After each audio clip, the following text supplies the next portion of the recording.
Hello and welcome to a new episode of the CPRW podcast. Wasn't ever going to do one of these again, but here we are. I'm doing it because, like CPRW, when I started it, was the point of it was to push music that I'm really excited about. And my friend KEMF is about to release a brand new album, and I'm really excited about it. And I want people to listen to it and check it out. So here we are. I am joined by Katie.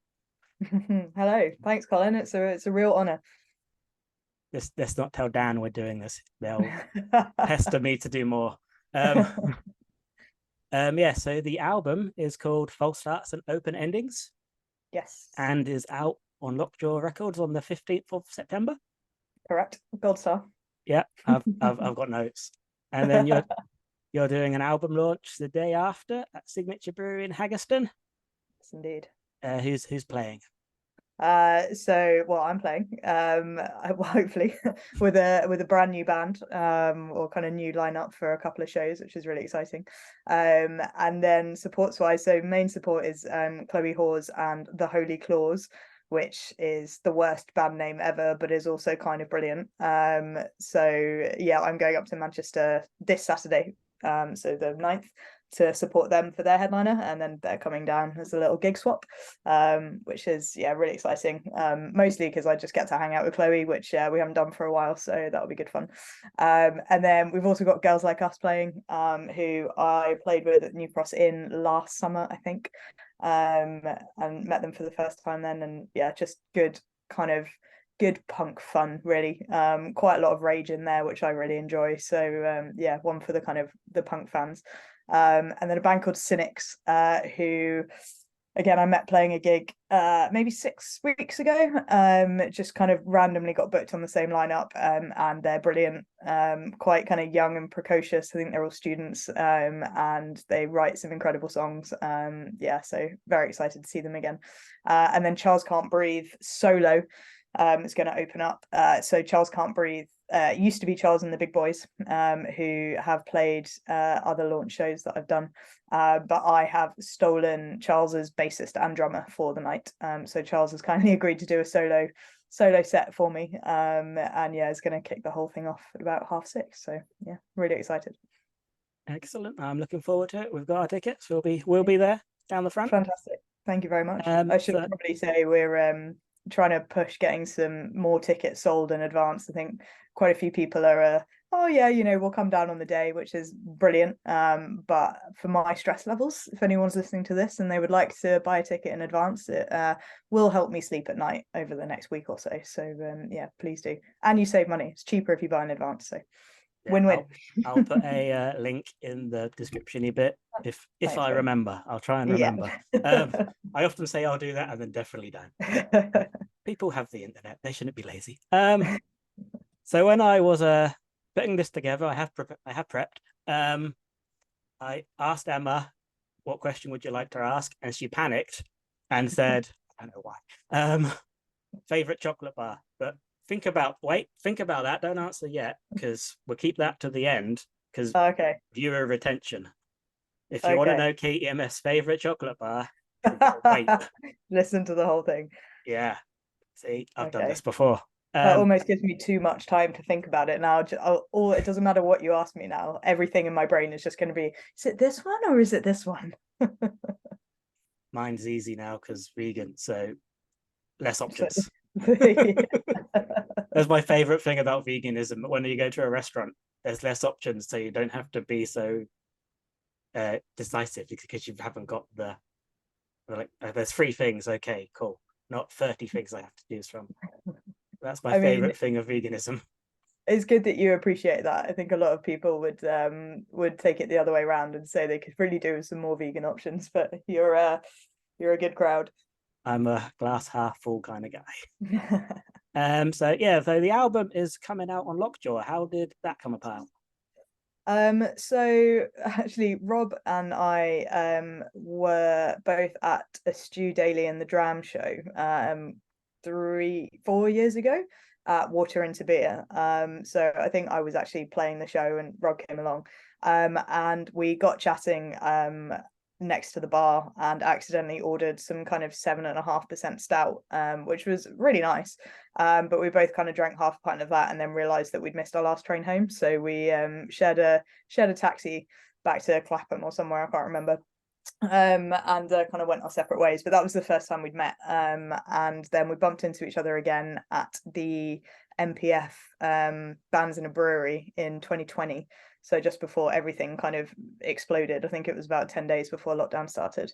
And I think he'd had a few beers again, but he was kind of like, oh, you know, we should talk. And I was like, okay. So I filed that one away in my brain. And when I finally had something to talk about, I dropped him an email just to see if they'd be interested in it. I spoke to Mark Bartlett first from Init Records, and said, do you think you'd be interested in putting this out? And he was very kind and very supportive, and he said, yes, I would love to, but I think you should ask someone bigger. And I said, well, if I've got your permission to do that, then I'll try Lockjaw and just see what they say. And they came back positively, so that was really exciting. Yeah, Mark's told me that story ages ago, and I just like that, just classic Mark. Yeah, I know, bless him. Such a lovely man. I love him. He is. Yeah, he's fantastic. He's so supportive of the scene as well. Yeah, I want to meet his dog as well.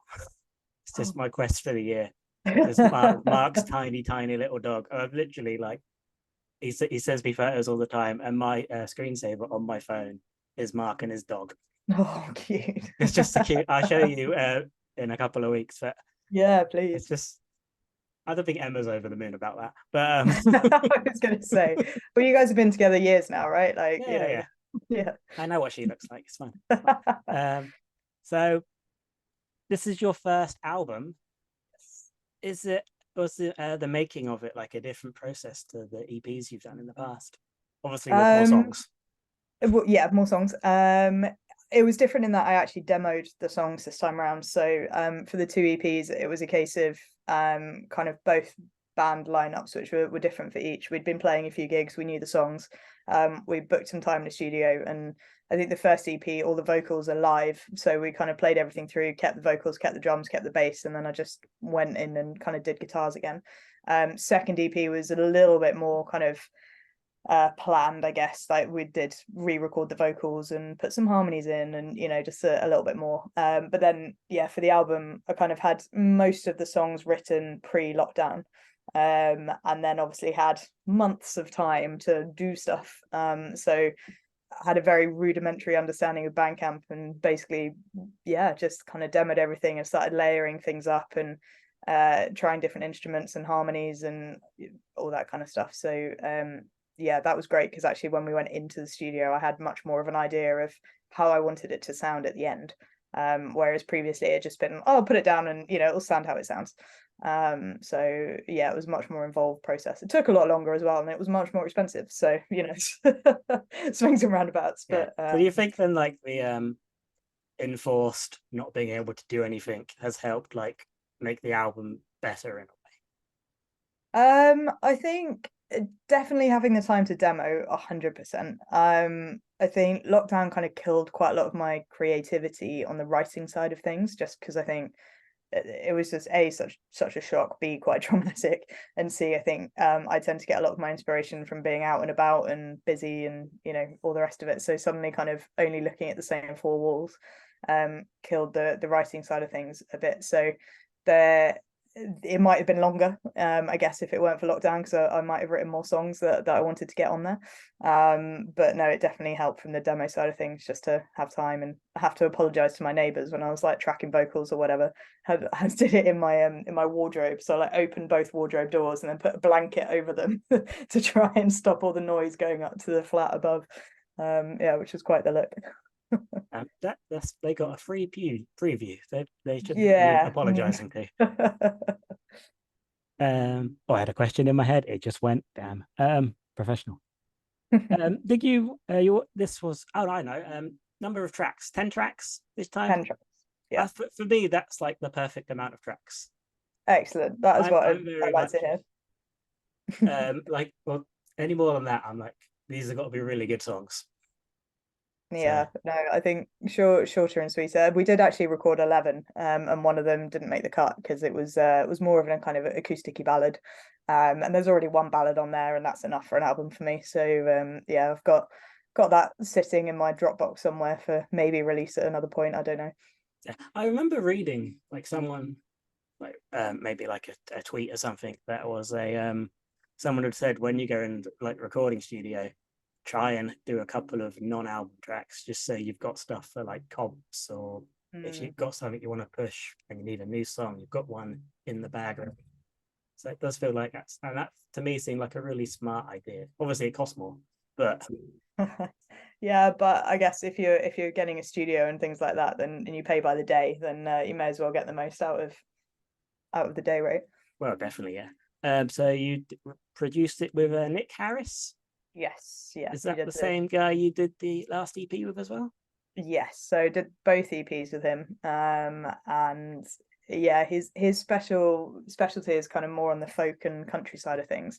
But I felt we'd been on a bit of a journey together from kind of the first EP through. So felt I guess that it would be exciting and fun to kind of continue that journey. So it's really the first kind of punk or I guess rock and roll album that he's done as well.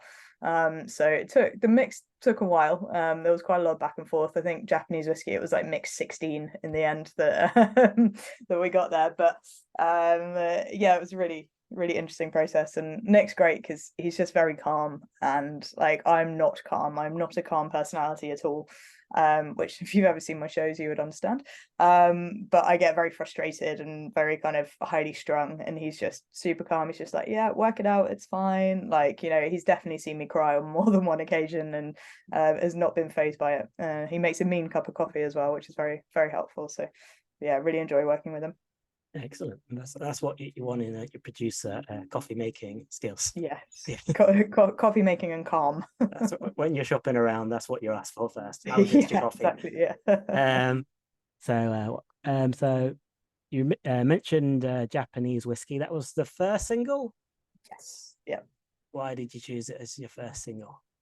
It's one of my favorite songs that I've written on the album as well, and I think I hadn't released anything for a few years, and I kind of wanted to release something, you know, come back with a bang. And I think that song's quite a good way to do that because it kind of hits you in the face to start with and doesn't really stop. And yeah, I don't know really. I think I just quite like it. Just summed up that whole kind of lockdown, everything else experience for me, which is and the hope kind of coming out of it. So I never had a question about that was always going to be the first single. I was only going to do 2 singles, and Lockjaw said, no, you should do more. I was like, well, you guys definitely know better. And it was always going to be Japanese whiskey to start. So and then no, I'm waffling, sorry. But yeah, so that's why I chose it. I think it's catchy, it's in your face. It's good fun. It has 3 tempo changes in it, so obviously it's ideal for a first single. Yeah. I think it's quite good as well, like because you've been playing that one in your set for a while now, I think. Yeah, I have, yeah. And it always seems to go down well when I've done it. So it's kind of a familiar one, but where it's been acoustic most of the time, I've like so hearing it full band as a single was quite exciting for me. Cool, I'm glad. Yeah. You also did Work Drinks and Confidence Crisis as singles. Yes. I thought they're all kind of different in sound as well, which is like shows the variety you've got on the album, which I thought they're all great choices for singles. Oh, thanks, I'm glad. Yeah, the album itself I think is it's not really genre specific, I guess. Each song is probably slightly different in terms of genre and influence and everything, so probably sums that up quite well. I think that's a good thing though, because you're not then say you stick an album on and it's kind of if it's all sounds the same, sometimes it just turns into background music. And then all of a sudden it's done. Yeah. And then Spotify's telling you what else to listen to. Yeah. Usually for me, it's totally different. Yeah, it's always Tightwire at the moment. Every time an album finishes, Tightwire comes on. So when Spotify do their most played songs of the year, I assume it's going to be a Tightwire song. There were album themes. So when I've been listening, this album, I've had a special early listen, and it's really, really good. Yeah. So the EP was sort of more of a sort of getting over a breakup, and there's some sad stuff in there. This one feels like there's a lot more hope involved, which is that part of like what's happening in your life right now and just the way things are going, or was it absolutely. like, I think all my songs are autobiographical, and the last EP was very very down in the dumps.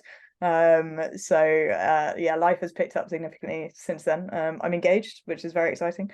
I have a lovely fiance, so everything's kind of since I wrote the songs that went on that last EP, life's changed a lot for the better. So I'm glad that I guess the general tone of the album kind of reflects that.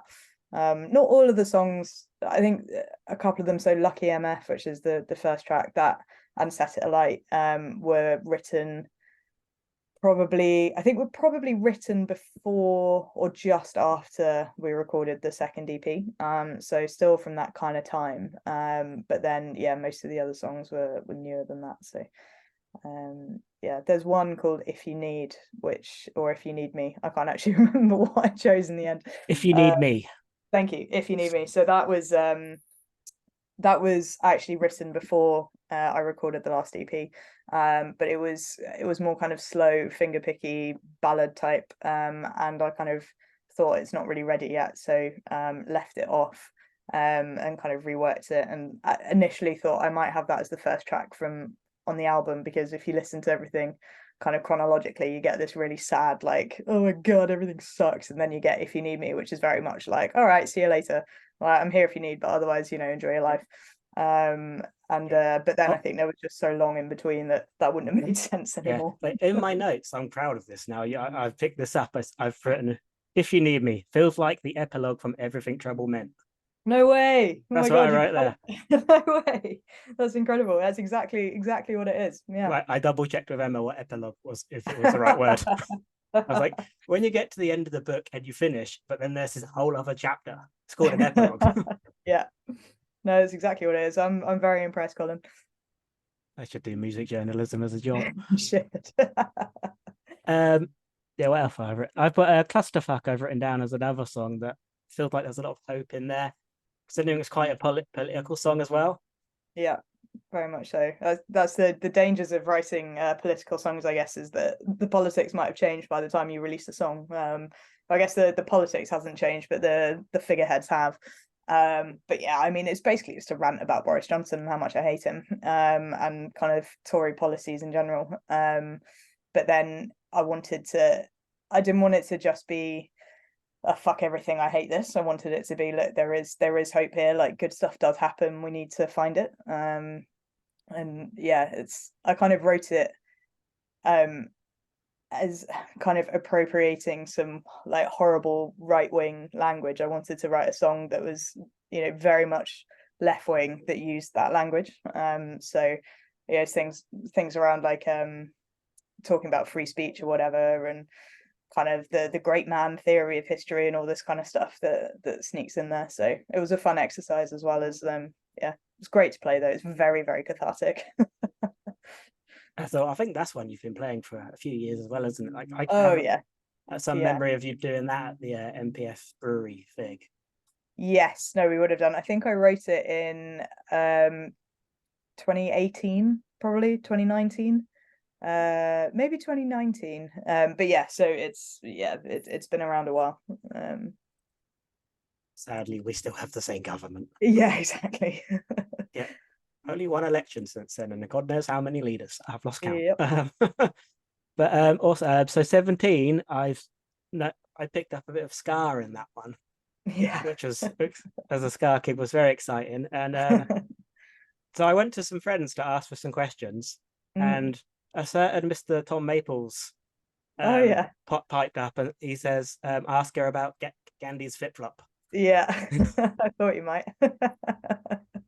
Yeah, Gandhi's flip-flop. Well, that was Tom's band, really. But yeah, we were in a ska band called Gandhi's flip-flop. We went to uni together. And I think we probably played in it for like 3 years. It was really good fun, and Tom wrote all the songs and kind of arranged everything on his computer in his uni halls room and stuff. And Yeah, we had a great time. I wasn't a very good ska guitarist, I'll be honest, but he was an incredible drummer, and yeah, it was very fun. I didn't really know what ska was until I met him, and he was like, "Do you want to be in a ska band?" I was like, "Yeah, I don't know what that is, but it sounds fun." Yeah. He tells me you did a really good cover of a Britney Spears song. Was it Yes, we Toxic? did. Toxic. Yeah, Yeah. I think I've probably still got that somewhere. I've probably got the CD somewhere. I'll see if I can find it and send it to you. Oh, please do. Please do. And another Tommy has a question for you as well. Tommy P from Baldhead and the Dreads. He Oh yeah. says, 2023 was a massive year for new albums. Is it daunting putting your own one out? Oh yeah, definitely. Especially when I realized that I'm on the same release schedule as Tripson. I think that was that was, yeah. I mean, it's great, but it's also kind of like you can't escape the comparison. You know, you listen to something, you think, well, that's miles better than anything I could ever do, and it kind of gets you down a little bit. So you have to, I think, it's quite, you have to try and ignore it a little bit, you know, enjoy what everyone else is putting out, try and enjoy what you're putting out, don't compare them. I hope that other people enjoy it, and yeah, just kind of ride the wave. I think I've been sitting on these songs for so long. I was talking to Lockjaw about maybe waiting a bit and putting it out next year, and I was just like, look, we finished, I got the masters back nearly a year ago, and I just want it out there. But yes, to answer the question, it is incredibly daunting, and I'm full of regret. Not No, really. you shouldn't. They're both like No, no, what I've heard of Trip Sun, it's great. I've heard all of your album, it's great.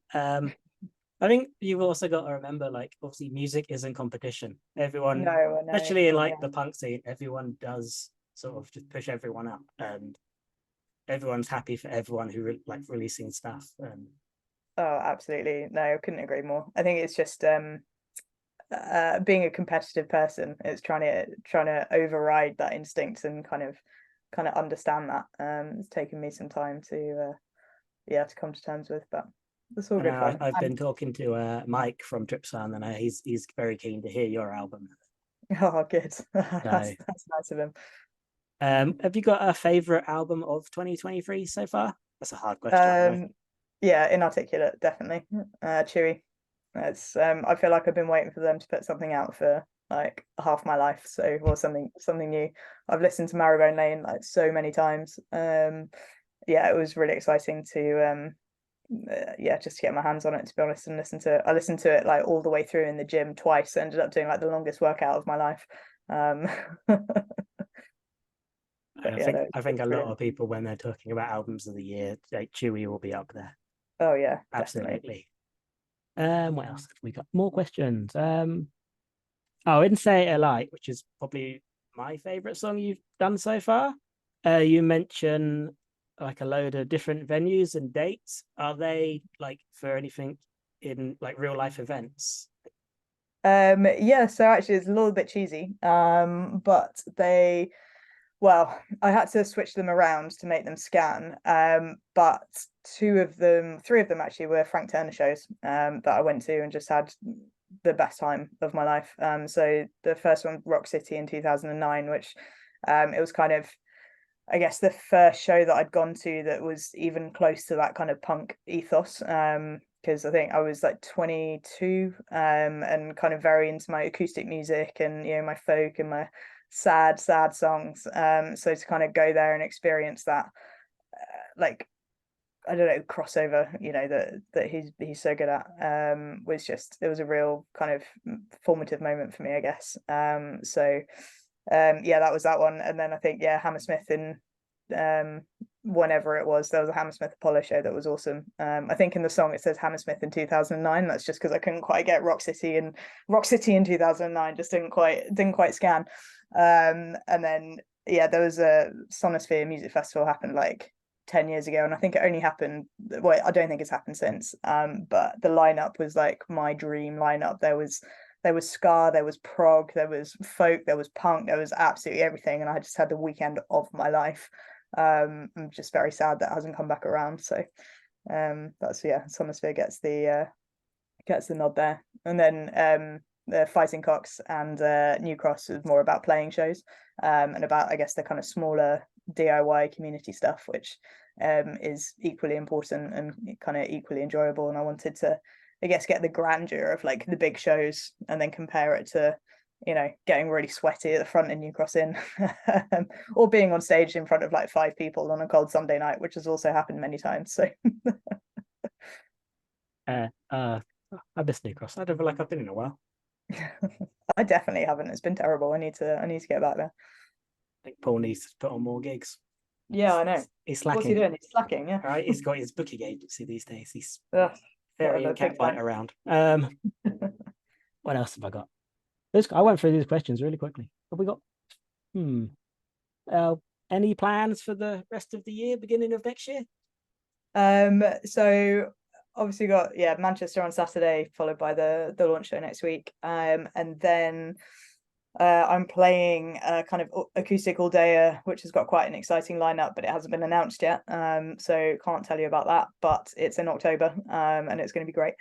And then I'm back at Signature Brew in November, playing again an all day in support of China Drum, which should be wicked. Sam Russo's playing that one as well.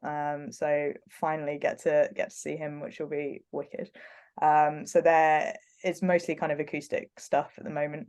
Going back to One for the Road in York in October as well, so late October, which is always a really fun weekend. So playing the Sunday there, which is nearly sold out, I think. And then got a couple of things booked kind of through into next year, which again I can't tell you about yet, but kind of nice exciting things. So yeah. Is that a mixture of full band stuff and acoustic stuff? TBC. So the guys I'm playing with at the moment, we kind of said we'll do these 2 shows and then see, because they're, you know, kind of full-time and Charles can't breathe, and that's obviously their priority. So yeah, we need to review and see how it goes. But sadly, Ben is, you know, in the midst of early fatherhood, and Tobias moved to Birmingham, so yeah, in between permanent band members at the moment. But yeah, Lucy and Cam are awesome, so really it's really fun playing with them. Excellent. I think I've done all my questions. I've got one that's just probably doesn't fit into this part of the interview, but we'll do it anyway because I took the time to write it down.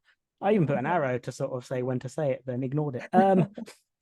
I've not done this in a long time. So has your like songwriting changed much since Everything Trouble Meant, like the way you approach writing the songs?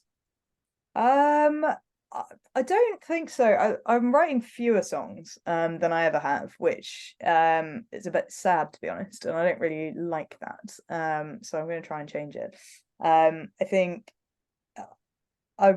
it's probably time to try and change my approach to it, I think is the answer to that. So it used to be I would have lots of emotions and I would need to get them out, and I would write a song and that would be it. And probably about 10% of what I wrote would actually make it into gig sets or recordings or whatever. Because the rest of it was crap. But it was, you know, was cathartic. I think now it's that kind of old cliche of like songwriter gets happy, stops writing songs. So I think yeah, something I've been thinking about is how to change my approach to it to make it a little bit more academic. To actually say, right, I've got 2 hours here, like I'm gonna have something created by the end of it, doesn't matter what, and take it a little bit more piecemeal, which I keep meaning to do. I haven't quite got around to yet.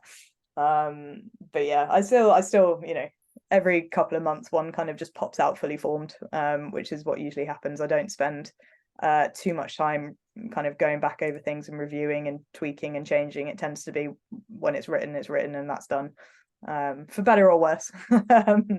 But yeah, so I don't know, ask me the question again in a year and I'll let you know how it's gone. Not on a podcast, so we're not doing another one. Yeah, so I think that's all the questions I've got.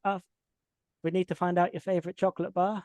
Oh, also, shall we plug that you've got physical releases? It's not just digital. That would be great. Thank you, Lockjaw. Well, thank you for that. As will I. So yes, releasing this album on vinyl, which is really exciting. So I've never done that before. And one of my, I guess, goals for music was to have a vinyl of my very own. So yeah, Lockjaw are handling kind of the distribution and everything. So if you would like to pre-order it, you can do so. I believe they are arriving this week, so it's on time, touch wood. Wow. Barring any, I don't know, volcano eruptions or whatever. yeah, you can pre-order via the Lockjaw website. A couple of t-shirt bundles and stuff in there as well you can pick up. Or even better, come to the launch show, and I'll have some there for sale. And then otherwise it'll be your normal Bandcamp or Lockjaw kind of routes. But yeah, I'm excited to see it and get my hands on it. I think it's got quite a nice little splatter pattern and stuff like that. So yeah, it should be cool. I really like the artwork and all the on the singles and the album. Like, who did it? Thank you. So the initial kind of motif was done by someone that I contacted on Fiverr, which is kind of the freelancing agency website or whatever. And then because I ended up releasing more singles than I was going to, I had to kind of do a bit of a mock-up on Canva myself, and kind of sort out the other two single artworks. So it's a combination of me desperately trying to learn how to do things, and someone who actually knows what they're doing. But yeah, no, I like how it's turned out. It's cool. I really liked it. I'm looking forward to getting my copy. Excellent. Yeah, so what is your favorite chocolate bar?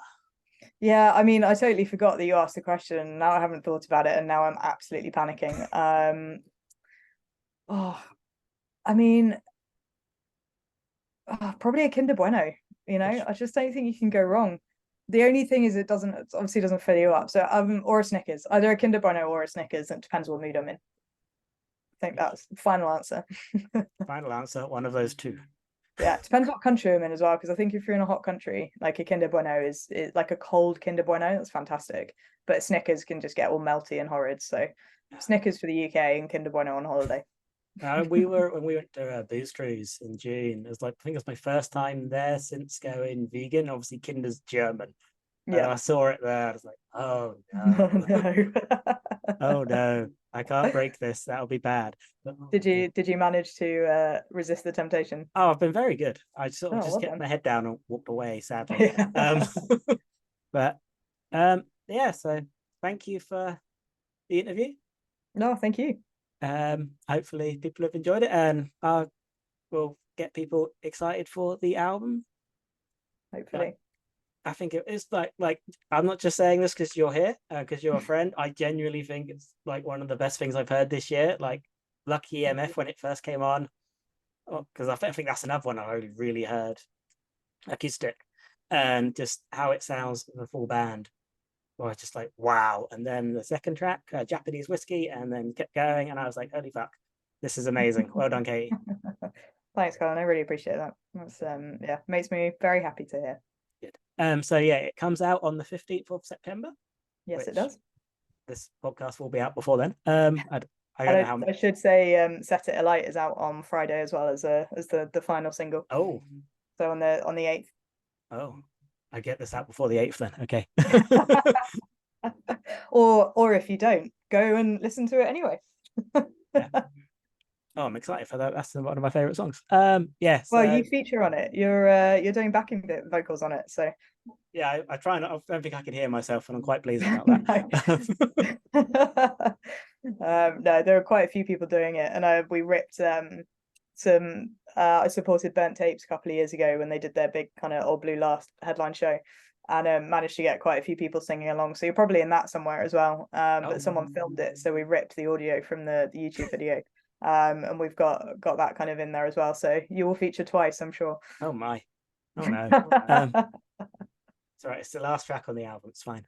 No, it sounds great. Yeah, so that's false starts, open endings on the 15th of September. Album launch at Signature Brew in Haggerston on the 16th of September with Chloe Hawes and the Holy Claws, Charles Can't Breathe, Cynics, and Girls Like Us.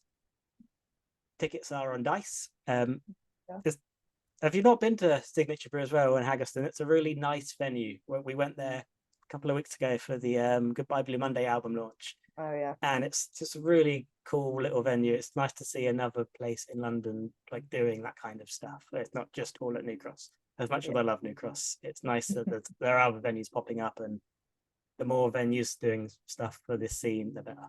So 100%. Yeah. Excellent. Yeah, so continue to support all of your DIY friends, bands, music, labels, venues, shops, stuff. And yeah, thanks for listening. Maybe we'll do another one of these one day. Probably not. Who knows? Don't tell Dan we did this one. Yeah. Bye, Katie. Bye, Colin. Thanks so much. It was an absolute pleasure. Thank you very much for having us. Yeah. Bye. See you next week. Bye bye. Oh, wait, I don't want to end the meeting. I want to stop recording. Oh no. This is going to be on the end of it.